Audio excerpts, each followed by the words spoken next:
about Akka.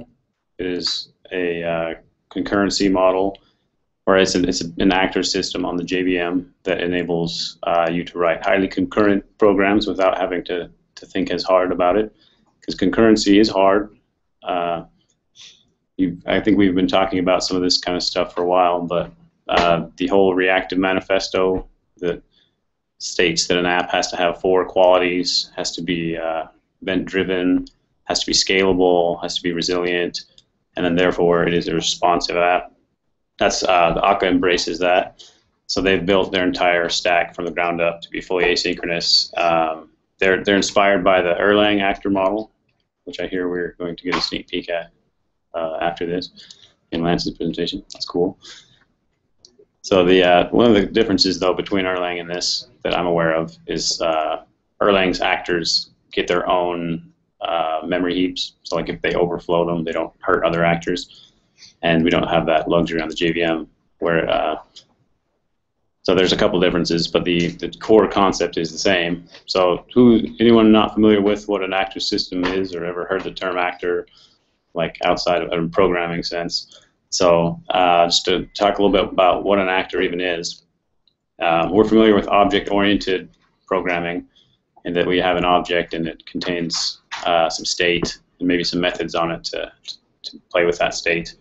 Well, actors are object-oriented in that sense, but then actors are also, their state's completely encapsulated and hidden from the world, and the only way to talk to them is via a message pass, which is asynchronous. And so you can't really just like get at a property on this thing and ask it what it is. You would have to pass an asynchronous message to the object. It would then process it, and then if it chose, it could respond back to you asynchronously. And so that addresses the concurrency problems that, like, the object-oriented model doesn't even try to address concurrency. If we have multiple threads fighting to access the same state, they can do it, and then you're getting into trouble where you need to lock and you kind of carefully synchronize access to something so that more than one thread doesn't hit it at the same time. Sound like something you've probably done in your life before. But in this sense, they want to remove that style of programming completely, because it's hard to reason about and it gets really hairy once it grows. So the actor guarantee is that inside your actor, you can just think of your code as running synchronously at all times. Like when you write a statement and then you write another statement, only one person gets to access the actor state at a time. So that they sit on top of a mailbox and they receive messages to be processed, but those messages get processed in order. So only one processing of a message can alter the actor's state before the next one gets a chance at it. So this is where your concurrency guarantees are coming from. So now, as far as your reasoning and trying to solve a problem is concerned, you don't have to worry about the idea that asynchronous activity is happening and all these threads could come in and alter your state at undeterministic times or anything like that. You can just know that anytime you send a message to an actor from one sender, those messages will be processed sequentially. So if I send message A and then message B, I know that he'll process A before he'll process B. But that guarantee only holds between one sender and where he's sending it to. If I have like 10 different senders sending to one place, the order of arrival of all 10 of their messages is non-deterministic. But across from any one to another, you have that guarantee that it'll be sequential. So that's kind of the root of where they're solving your concurrency problems comes from. And then you get to just kind of simply reason about kind of state machine-like things where you can modify your state safely. You don't need to lock. You don't need to synchronize anything. So I'll show you some of that today. So that's kind of like a little explanation of what an actor system even is and why you might be interested in one, is to try and just make it a lot easier to build concurrent apps where they don't get so hairy to reason about over time. One of these slide decks I found online I liked, so I just want to show a handful of slides to help get at some concepts. So this is a kind of an overview of what an actor looks like.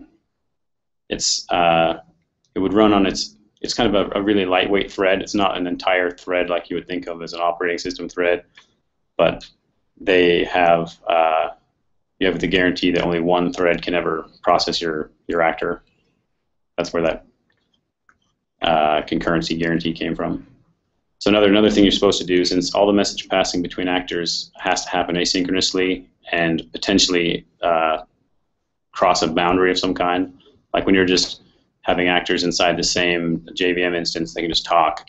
But if I have actors that live in different JVMs, I have to cross a boundary there. Or if I want to host one of these things on another box and then remotely send traffic or send messages to it, that has to cross a network boundary. All of these things are the same.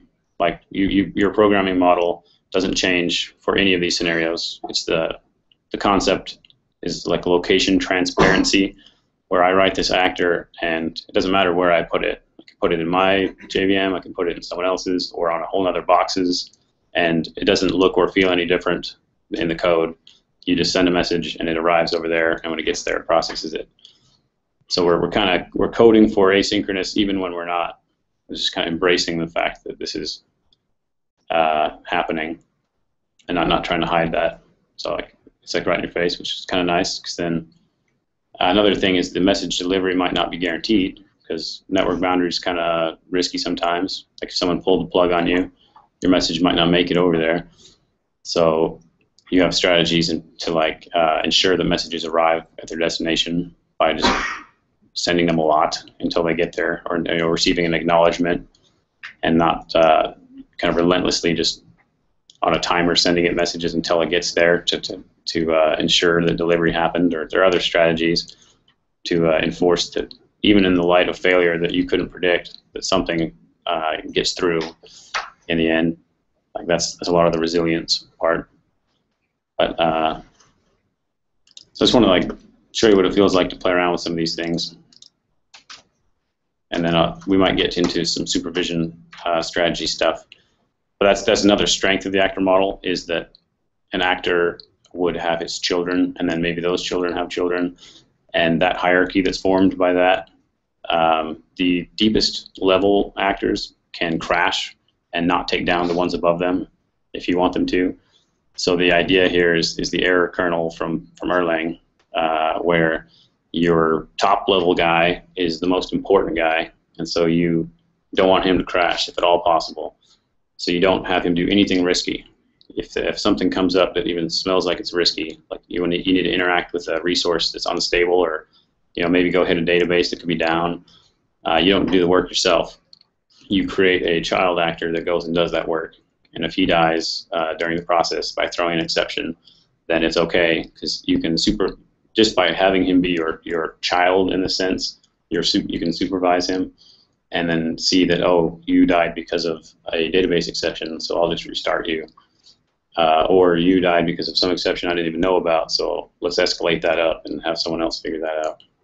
But the point is you have strategies to handle failure in place, where when something goes wrong, you just send it up to the level that's appropriate to handle that failure. Or if no one can, it goes all the way to the top, and then your whole app just goes down. But I mean, so you can set up like that. That's a strength that only the supervision provided by these actors is I've seen providing in some of these things, and where the resilience comes from. But that's just some. I want to show you, just play around with it. You can play with these in the Scala REPL. They have an actor DSL that is pretty neat, which enables you to just kind of test interactions quickly. You could have full-on unit tests for this too, but this is just more of a scratch pad tinkering ground for you. So here I'll just boot up our thing.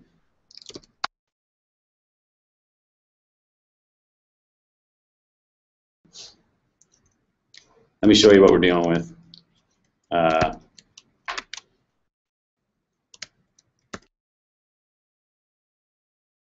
Just bring in these things and just show how you would write an actor and how you would give it behavior.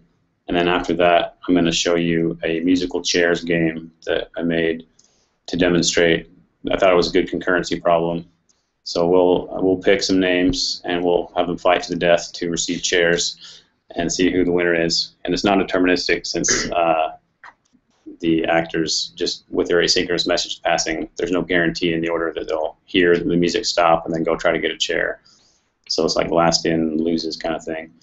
So I'll talk you through some of the code and how it works and see if your curiosity is piqued on how to do some of this stuff. So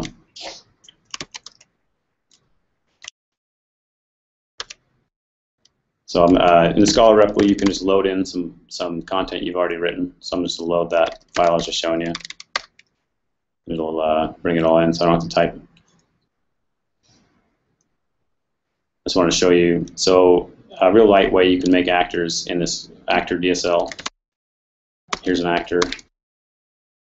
A trait you can kind of, and then so he's going to just become, which is what they say how you attach the block. Like when I'm an actor, I have my behavior, which is what messages will I respond to, and like what will I do when I get them. And if I get a message that isn't defined inside of here, then I just ignore it. So I'm gonna, and these are just pattern matching case blocks. If you've seen Scala code before, so I'm gonna say you send me a, and I'm gonna, and that's all we're gonna do for now. So there's my actor, and now just for convenience, we'll have an ability to ask this actor something, because again, I mentioned the interaction with these guys is asynchronous, so I can't just call a method on him and get an answer back.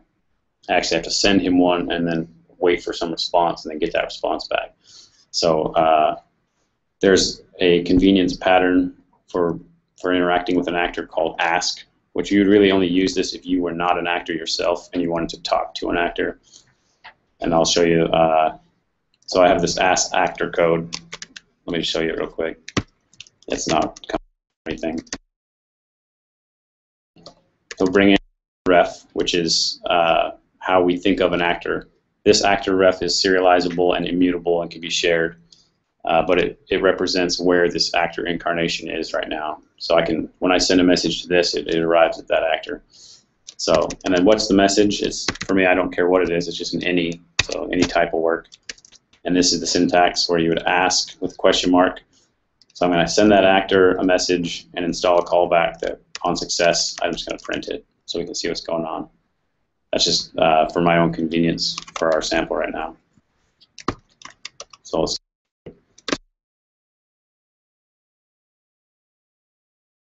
on high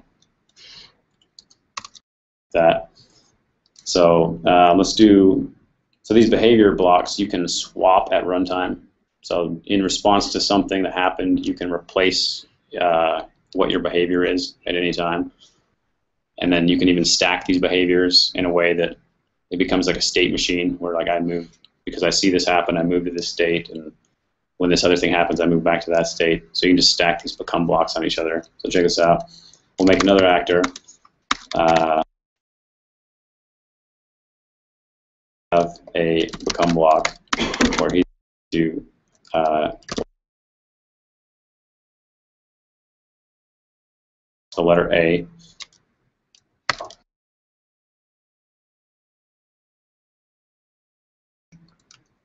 He'll then, this actor DSL, you can say become stacked, and it stacks another behavior on top. So in here,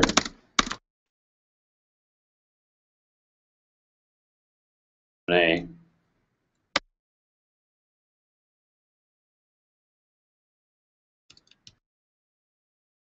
which pops off that stack of behaviors I'm in and puts me into the one that was right before I put on this one.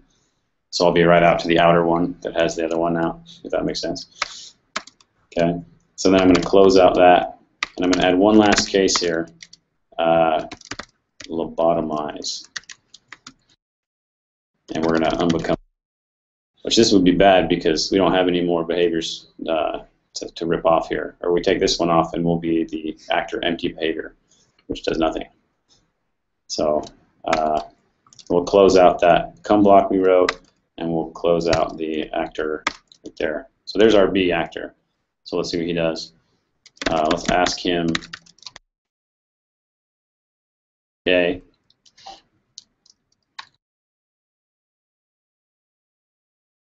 And now let's ask him info again. Now he's in A mode. Switch him back. Now he's in A again. So I mean, this is just because it can go in and out of that. But now let's put him back into A mode, and now we'll bottomize.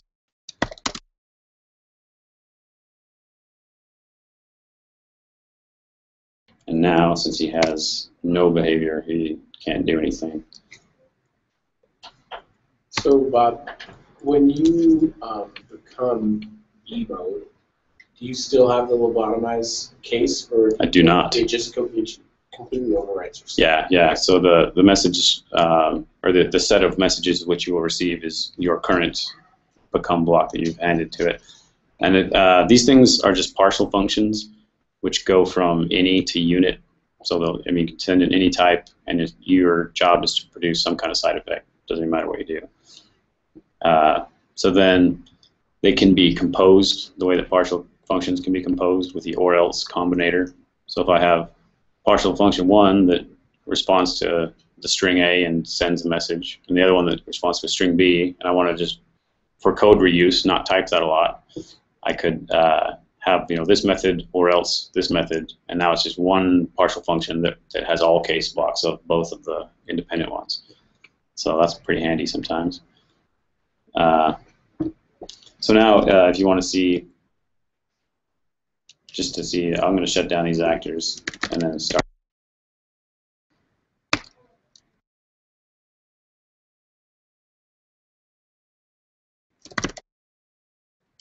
Oops.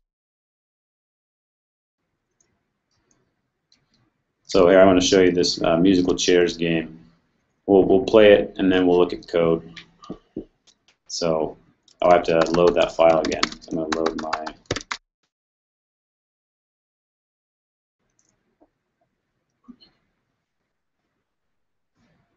All right. So I'm going to make an actor out of.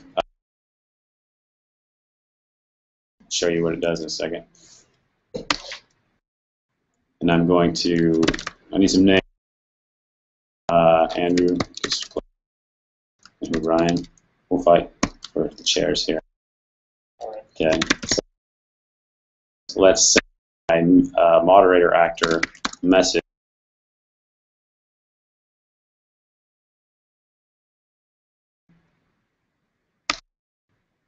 Okay. So we've got some people in the game now. Now we'll send the moderator a message that says moderator start game. And let's just kind of observe. No. All right, Andrew's out. Oh, it's a random number of turns it'll play music for between. All right, Ryan. Looks like Ryan wins. So. As it should be. Yeah. So. And see, we can still try and take Ryan down right now if we want. Let's see. Let's put in another.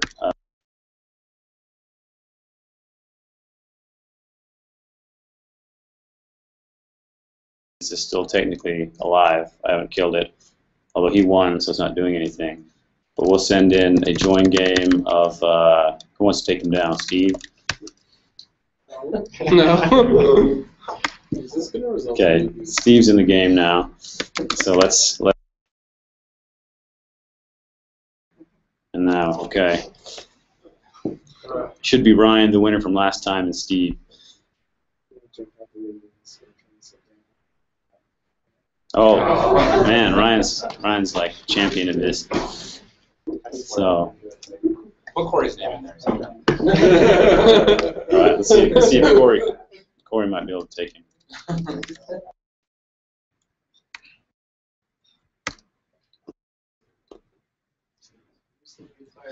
This doesn't feel random anymore. Well, the randomness is in the non-deterministic. You can actually see the order in which the children are sent the messages in the heard the music stop log statement, which you'll see is not necessarily the order in which they attempt to sit down. I just have better hearing. So with a larger group here, you would see Some differences. Sarah, I'm just going to shut down the system real quick, which, oh, now Ryan's out again. Oh. So then I just have a log in the post-stop of the actors. So what's going on is when they're out, I just slip them a poison pill, which kills them. So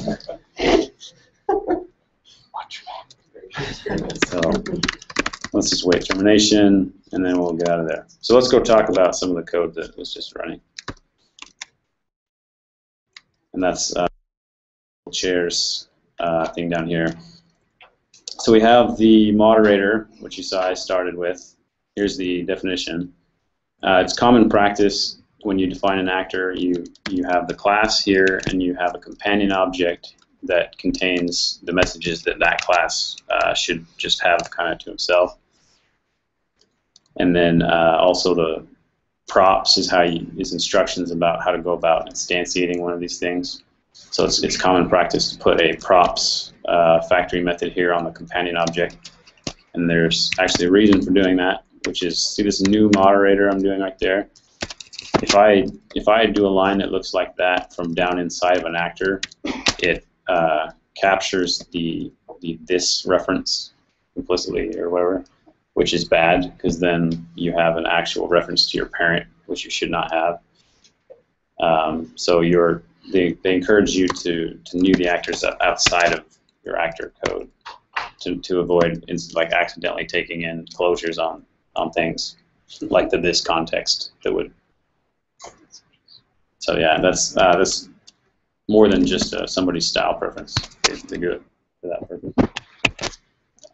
So then what I do is the beginning block here. Here's an actor just has to define a receive block, and I've set myself to begin at idle. So idle is a receive block that can handle a join game message. So I would send join game with a name.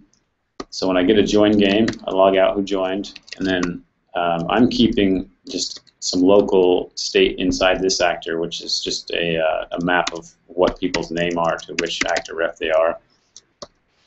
Even though I have the children, since asynchronous stuff is going on, I can't just send a message to the children and then immediately expect that my children count is less than it was. Like it takes whenever that child processes a poison pill message enough to then die, and then later my children count goes down. So I just keep my own list. That's what the players list is for. So anytime someone joins, I just add on a new entry to my players. Common practice in actor code is to use immutable instead of vowels so that you can replace them. But when you're replacing them, they're actually just the newly updated immutable map instance. So you're not actually changing anything. That's if you ever have to send any of this stuff across in the message, and that's one of the reasons to prefer these immutable types here, is then you can more freely pass these things around. If you were to accidentally try and send a mutable thing, first it would have to be able to serialize anyway, and then you don't want to share state between actors at all, so immutable only for the message passing. So anyway, once we get a number of players joined, we would then start the game. And if there's only one player currently, I just say that player wins and we don't do anything. But if there's more than one player, then we get a random number for turns. We start scheduling. I just have a loop here where every second I'll send myself a tick message, and that's what I use. Or set up this cancelable. Anytime you schedule something with the aux scheduler, you get back the cancel. If you call cancel on it, that scheduled task is now done. So you need to make sure you stop these things when you're done to clean up your resources, or you can leave behind memory leak stuff. But then, so what I do here is I replace the behavior block with one called play music. Here. Playing music, we need to know how many turns there are left and how many chairs we have. And notice this is a trick where I don't actually have to keep some state local. I can just send on the new state and replace my behavior block. So like when I begin like this right here, I play the music with this turns and that player count.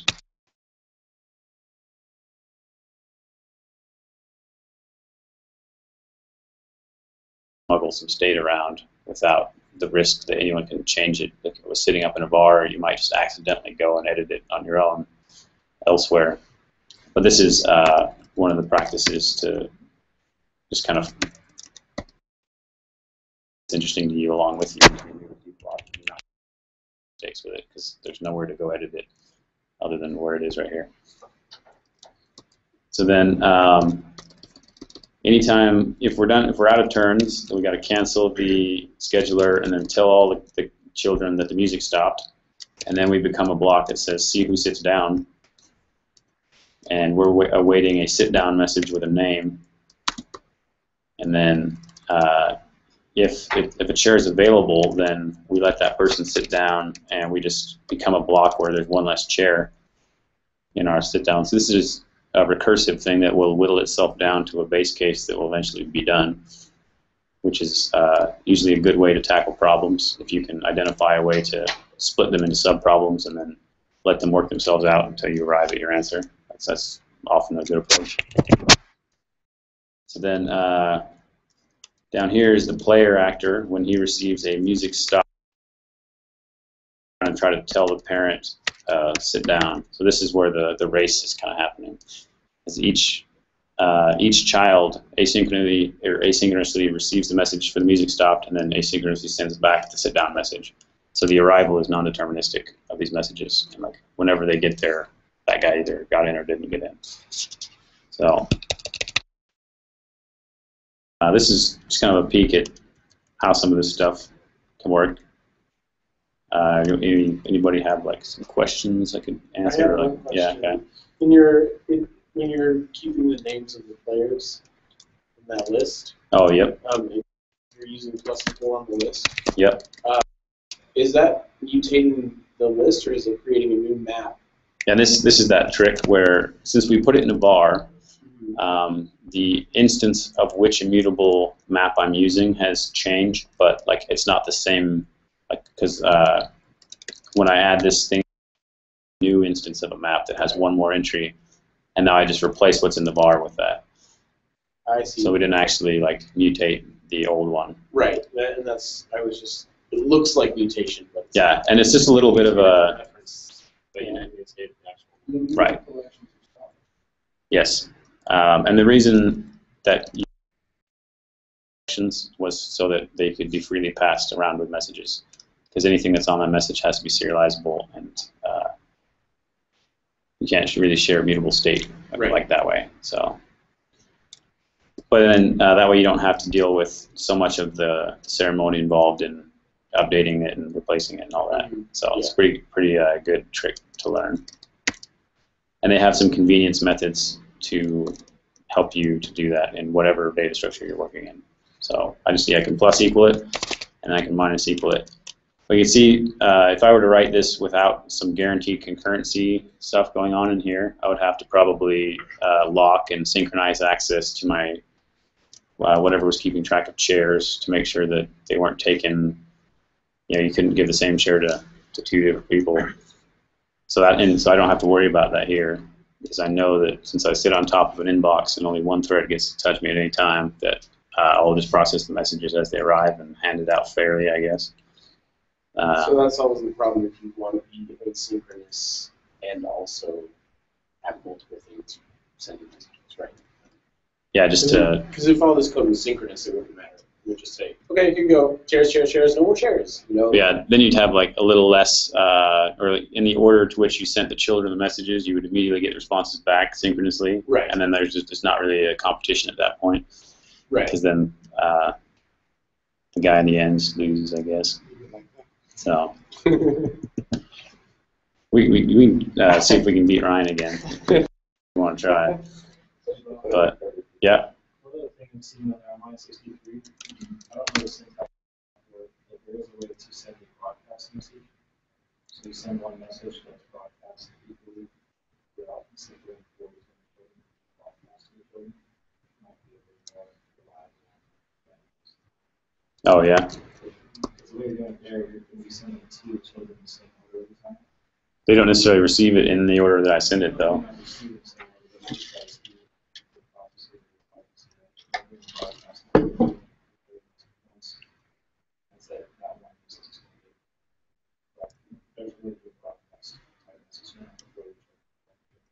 Yeah. Okay. Anybody else have a question or comment or curiosity? You were showing me one time diagnostics of factors and stuff. Is that included by default? Oh. Or is that part of the type state? That was in the activator. Yeah, they would show you some metrics on like throughput of a mailbox and current count and like stuff like that. So that's just the values in the activator. Yeah, which I could. This isn't really a full-on project at the moment, but if I were to just like beef it up a little bit and load it in the activator, I could probably get that. But then they've promised some enhancement to that coming in the future also. So, and I'm not fully aware of all of the different ways, but they have ways to do metrics on the performance of these guys. That's they encourage you to have that, so you can then diagnose spots that need to get improved or whatever. Yeah, that's just kind of like a little bit of an intro I wanted to go into and give you like an idea. I think it's a cool model just to try and think about, and then the real thing that you focus on is message flow throughout. Like, how does you kind of model it after how it would be in real life? Because I was watching a talk by, I forget his name, but it was 1,000 years or 1,000-year-old design patterns, where you just kind of model software after human labor that we've figured out. I mean, we build pyramids or we build roads, or like we have humans are pretty good at thinking about concurrencies. Like think about traffic, like that's a concurrency problem where we get rush hour and the queues like come to a crawl because there's too many people trying to run through them. So like, but anyway, they go in. That's a talk about the Erlang actor model, and he goes into why it really fits some concurrent problem solving, where you can think about this kind of stuff, or it's a tool to address that kind of problem. So might not fit every single thing you're after, but when it does, it might shine. So seems cool. That's yeah, most of the content I prepared. So if anybody have any more questions, or else we'll wrap it up.